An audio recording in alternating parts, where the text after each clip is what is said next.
Assalamualaikum warahmatullahi wabarakatuh. Perkenalkan, nama saya Faras Nurfasidata dari 11 IPA 4 akan mempresentasikan 3D model dari membran sel.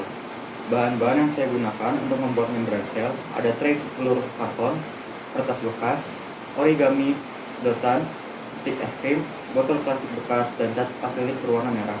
Dan untuk alat-alat yang digunakan ada lem tembak, gunting, kuas, serta cutter. Dan total biaya yang digunakan untuk membuat model 3D membran sel tersebut adalah Rp64 dengan waktu pengerjaan 3 hari. Langsung saja ke materi. Jadi apa itu membran sel? Membran sel adalah sebuah struktur selaput tipis yang menyelubungi sebuah sel. Selaput tersebut akan membatasi keberadaan sebuah sel. Selain itu akan memelihara perbedaan pokok antara inti sel dan lingkungannya. Akan tetapi, membran sel itu tidak sekedar sebuah penyekat pasif saja, melainkan filter yang mempunyai kemampuan untuk memilih bahan-bahan yang melintas dengan tetap memelihara perbedaan kadar ion dari luar dan dari dalam sel. Bahan-bahan yang dibutuhkan oleh sel bisa masuk, sedangkan bahan-bahan yang termasuk limbah sel dapat keluar melintasi sel. Nah, membran sel mempunyai ciri yaitu terbuat dari fosfolipid bilayer. Membran sel mengatur molekul masuk dan keluar dari sel sehingga bersifat selektif permeabel. Struktur dasar membran sel adalah lapisan ganda fosfolipid yang memiliki kepolaran berbeda, serta terdapat protein di dalam membran sel yang berperan sebagai pompa, saluran, reseptor, enzim, atau komponen struktural.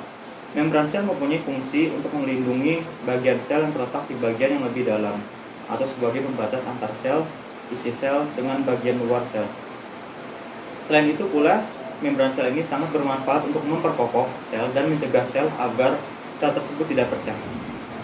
Fungsi membran sel yang lain ialah sebagai reseptor dari rangsangan luar dan sebagai tempat untuk melakukan pertukaran zat transport molekul, serta dapat digunakan sebagai tempat berlangsungnya berbagai reaksi-reaksi kimia. Nah, dalam proses pertukaran zat atau peristiwa keluar masuknya zat yang melalui membran sel terdiri dari beberapa jenis, yaitu ada difusi, yaitu merupakan peristiwa perpindahan zat dari konsentrasi tinggi atau bisa disebut hipertonis ke konsentrasi rendah atau hipotonis. Lalu ada osmosis yang merupakan kebalikan dari difusi, yakni peristiwa perpindahan molekul zat pelarut dan konsentrasi dari konsentrasi rendah ke konsentrasi tinggi. Lalu ada transport aktif sebagai proses pengangkatan zat berupa glukosa dan asam amino yang dilakukan oleh sel.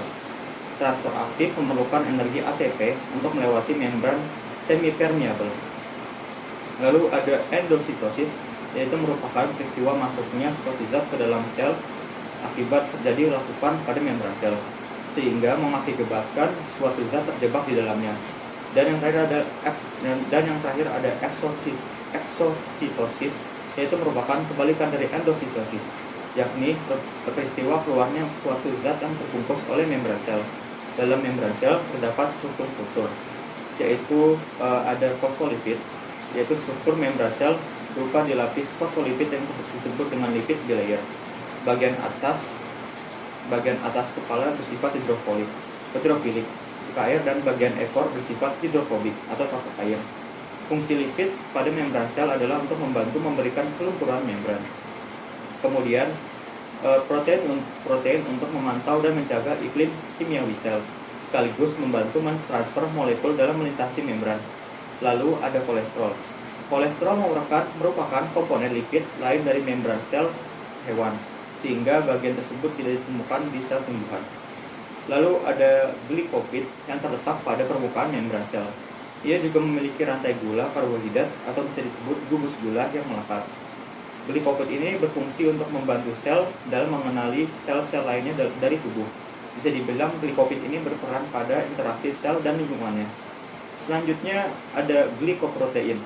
Glikoprotein juga mempunyai rantai karbohidrat yang melekat padanya, tidak seperti glikopid yang ada di permukaan membran sel. Nah, glikoprotein ini tertanam dalam membran sel. Nah, fungsinya untuk membantu komunikasi antar sel dan transportasi molekul melintasi membran. Dan yang terakhir ada protein integral dan protein periferal. Protein integral tertanam dalam lapisan ganda fosfolipid. Jadi, protein integral itu menyisip di antara membran yang terbentang dari atas sampai bawah secara permanen. sudah seperti bagian dari membran itu sendiri. Sedangkan protein periferal itu hanya menempel sementara pada lapisan membran. Fungsinya sebagai transport elektron pada pembentukan energi. Kalau berhubungan sama energi, artinya peranannya ada pada transport aktif. Ya, sekian dari presentasi 3D model membran sel saya. Mohon maaf bila ada salah kata. Wassalamualaikum warahmatullahi wabarakatuh.